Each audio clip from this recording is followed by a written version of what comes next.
welcome to my channel. What am I doing today? Today, believe it or not, like all other days, we're doing another rendition of the Month of the Gouache series, and today we are looking at the creme de la creme of gouaches. I've known we have looked at so many so far, but today is the day we look at the Holbein Artist Goauche. The Holbein Artist Goauche have finely ground pigments with no whitening agent attached. That's what they're claiming on their website, that this gouache doesn't have PW6, PW5, PW4, I think, or PW7, and it doesn't have chalk in it. It's just pure pigment, finely ground. Well, I guess ground to the consistency of what they need to make gouache with. And that's it, with its gum arabic agent. In the definition and the description of the Holbein Artist Goauche, the Holbein Artist Materials website, which I went to, stated that the Holbein, I'm not sure what I wrote there, stated that the Holbein Artist Goauche is designer. So I was wondering that if it's a designer gouache or an artist gouache, because I keep saying that on the website itself, it states that this gouache, which is the Holbein Artist Goauche, is actually a designer gouache versus a artist gouache. And the way they put it is that a designer gouache is used without the whitening agent, as they said here, without the whitening agent, without the fillers, without the PW6, PW5, PW7, without the chalk in still, versus designer gouache, which has a whitening agent attached. Especially gouaches like Winsor Newton. Even though Winsor Newton is a fine gouache, it's probably one of the finest gouaches I've worked with. The Turner gouaches, the Delarowney gouaches. I've also worked with the local gouache. This is actually something that is locally bought. You can all see whitening fillers attached to it. Holbein is claiming that there is none attached, and this is actually an artist gouache versus a designer gouache. On the labeling here, they said that the Holbein Artist Goauche is a high-quality opaque watercolor paint for artists, designers, illustrators, and students, made from the finest pigment selected for high color density, saturation, and light fastness. Holbein Artist Goauche does not contain whitening agent and will always deliver consistent, reliable results without milking out, darkening, or muddiness. So when they say things like darkening and muddiness, I think it has to do with how the wash dries, because some washes dry rather dark. Because I noticed when I did my Winsor Newton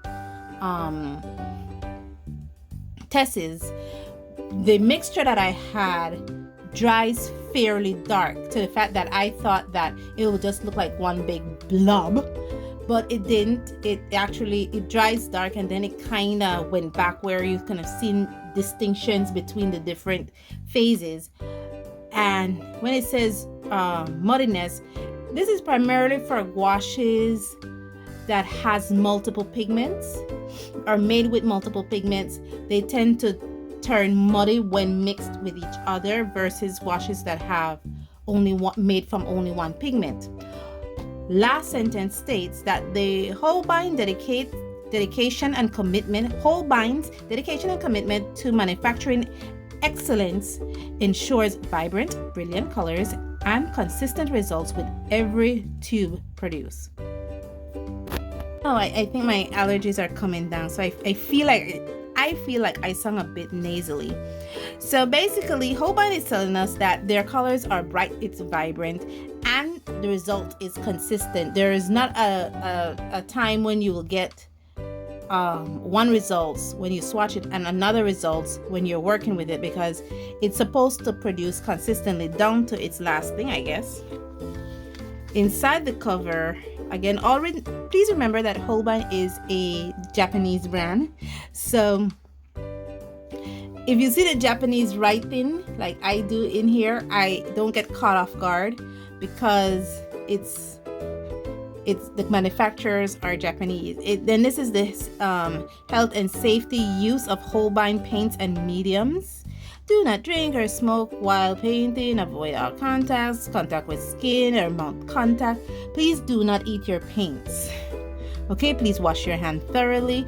Wear proper mask, safety goggles when spraying paints, and seek medical attention if contact with eyes or you eat your paints. Keep out of the reach of children, especially children who likes to put things in their mouths. And keep tubes and container tightly closed when not in use. The sides here, it has the Holbein. You guys seen that? I had to take off some of these lights so the glare doesn't affect you.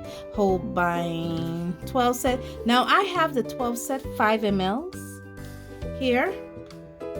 I'm just looking at all thing of this. Yes, thank you. You're not focusing. Thank you. Yes. And now let's look at the gouache itself. So I have, as you can see here, the 12 set. Ooh, these are so pretty. 5 mLs. Okay, this is just a normal white box. There's nothing written on the bottom. And it has Holbein Artist Goauche. Now the Holbein Artist Goauche has 89 max color range. It is sold in sets of 12 5 mLs that I have here, a set of 12 15 mLs, set of 12 18 mLs. I think 2 specialty sets of 18 mLs with the 15 Wait, let me say that over. I just got confused. Okay, so the Holbein Artist Goauche come in a max color counts of 89 colors. So there's 89 colors in the entire color range. It is sold in sets of 12 ml, a 12 set. 12 colors come in one set and each tube has 5 mLs. It is also sold in a 12 set with 15 mLs. You have an 18 set. There's 18 tubes of 15 mLs that comes in specialty sets. I guess like landscapes, florals, things like that. It's also sold open stock. Okay, and you have specialty sets. Now there are specialty sets of 15 mLs that has autumn, summer, winter, and spring. I think these are specialty colors that Holbein produced, or the Holbein did to represent traditional colors in their Japanese culture. You also have sets of 24 mLs, 84 set with 15 mLs, and then you have the primary sets that comes in 5 tubings in 15 and in 5 ml sets. So based on all that, I think they only have 2 presentations for these gouaches. You can either get them with 15 mLs or you can either get them in 5 mLs. I have a note here that says which are the 12 mLs. Which are, and the specialty sets that I talked about, the autumn, the summer, the winter, and the springs, comes with 12 tubing in each set at 15 mLs, and those are really costly. They cost a lot, guys. They're really costly. And to go on that tangent, Holbein is one of the more one of the more costly brands, to be honest. It's one of the more costly brands, and I got these on sale while they were on sale, and because it's so costly, I got the smaller ones, and I made sure I waited and hunted and for those sales because it's one of the more costly brands, and it's across the line. Holbein products are costly, whether it is their gouache, their watercolors, their acrylic gouache, or their pencils. Okay, so let me pull out one of these tubes for you to see them. They're so small. Oh my gosh, they look so cute. They look so cute, guys, that I really don't even want to open it because it looks like a little, novelty set. Focus for me, please. Yes, thank you. And what I'm seeing here, focus for me. You don't love me today. Yes, it has here in Japanese, and then it has gouache will dry out Gouache will dry out. Right there, I'm reading the writing here. Crack or may fall from the palette. I guess it's as if you choose to pan them. Has more Japanese here.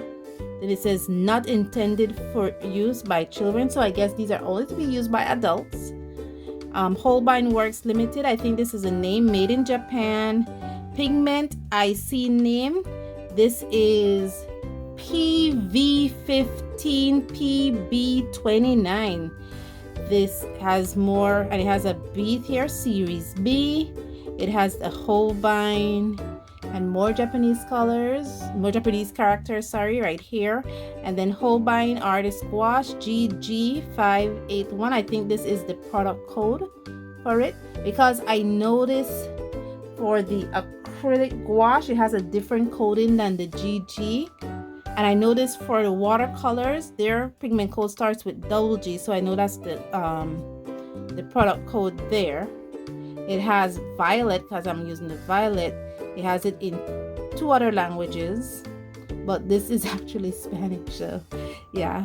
5 mLs, and that's it. And I think this Z1 here that is on the, you're seeing it now? Yeah, this Z1 here that's on the end of the tube is actually a product stamp. Because this has, no. Let me see if it's, yeah. It has a product stamp there. Focus for me. Yeah, those are the product stamps. So to test quality control of the product, because see this one says 42. I'm looking at something here. Why don't you want to focus? Yes, thank you. What I'm confused about is that this has an X here where it says ASTM D4236. It has an X here, and on other colors there's no, it has just so I am wondering if the pigment numbers in these, the one that has the X here, are like cadmiums and stuff that you might need to be careful how you handle them, because they might be hazardous. But I have to read more about the pigments, because PB29 is fairly non-toxic. A lot of people use it, but I don't know about PV15, if that's a pigment that we might need to look out for. Yeah, this has the X. I remember seeing it there. Okay, so we're gonna dump this all out. Let's see if dumping out works. Yes, it did. Just not for one of them. Let me see if there's anything in the box. Nothing in the box. It looks like it could hold a little brush. I thought that I was gonna get surprised, but no, there's nothing. Okay, now that we looked at the tube, can we, do you want to get the full commentary? Yeah, like I was saying, would you guys like the full commentary?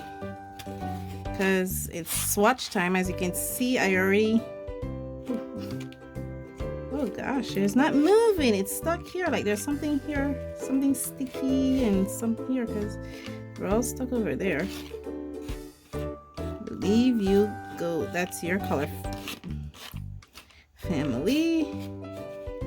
Your color family is here. I think your color family is here. You are here. You probably belongs to white. Oh, you belong, no, you're blue. Yes, the black, the yellow. Come with me. I did put a little bit out in my little tray so that I can see how it re-wet and any distortion to color from, but it's only a little bit.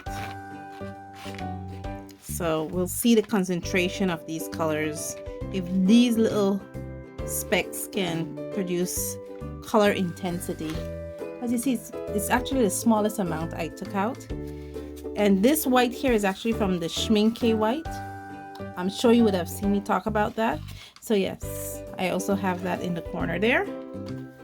So now that I have this also sorted out, let's not do the whole stuff, and let me put this in timeless, because it is, even though it's 12 and it's a very little bit. It's 12, but I'll be doing it 2 times because I'll be swatching from wet and then I'll be swatching from dry. So let me quit my blabbering and get to the time lapse.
Okay guys, so I am finished. Just gonna a bit more light. As you can see, I did do my swatches from dry here, and some of the thing I was struggling with when it came to the swatches from dry was that because I did like almost like little pebbles, as you can see, almost like little pebbles, they kind of got trapped in the fibers of my brushes, of my brush, and you know, I had to try to find a way to take them out without touching it because I didn't want it to break up on me. So I was struggling with that. The other thing that I struggled with was I didn't just squeeze it out into the mixing tray like I did all the others. I made like a little squeeze, just a little bit, and then I took it off with the brush, almost like if you're squeezing out a little toothpaste out of tube and you cut it off with a palette knife or something, just like that. And then I either if my brush hadn't enough water, I go straight onto my surface and paint with it, or I put it in my mixing dish and then I mixed it with a little bit of water, and then I put it onto the surface, the swatch, and then I swatched it out. Okay, that's what I did. This was like the first full set I could say that I have that I didn't see any binder issues at all. The Winsor & Newton, I remember there was binder separation. The Delarowney had some binder separation, and the Turner had binder separation. But these colors here that are here had no binder separation. They were very good to work with. It came out of the tube nice and smooth, and I was able to take it out without having to put it into the palette. Okay, it seemed that it's almost dry except for a couple colors, but I will give it a good 5 hours or so to dry because I have to go and put in the pigment number, the names, and all that. Make it look pretty like how I did with all the other gouaches in this booklet here. It was smooth to work with. That's the one thing I should add. It was very smooth to work with. It was the first time I swatched them out. It was very smooth to work with. It was very easy. It felt comfortable to work with. My only concern is it's only 5 ml I have, so I'm really mindful not to be very mindful of the amount of paint that I'm using. And what I'm gonna do now, I'm gonna work with these now in my exercise book here, my gouache exercise book. I already have it demarcated for Holbein. Here it is, the Holbein section. Let me bring you guys back out of it. Oh, sorry, don't need to be this close to me. I already have the Holbein section demarcated where I'll do some mixing, where I will see my consistency I prefer to work with this set of gouache. I have my white section where I want to see how it works with white, and I have my testing illustration all set up here to see how it works, how I could work with it within my art style. And then I already have the illustration to bring to you where I will do the paint session. So first I need to work with them and then do that paint session. So I'll go off script and do that exercise with these and then bring the paint session to you, and then we can discuss more about gouaches and talk about some of the similarities and some of the things that I found in this Holbein versus the other gouaches that I have already tested. And until then, guys, thank you so much for joining me on this journey, and as always, stay safe, stay blessed, and I'll see you in the next one. Bye.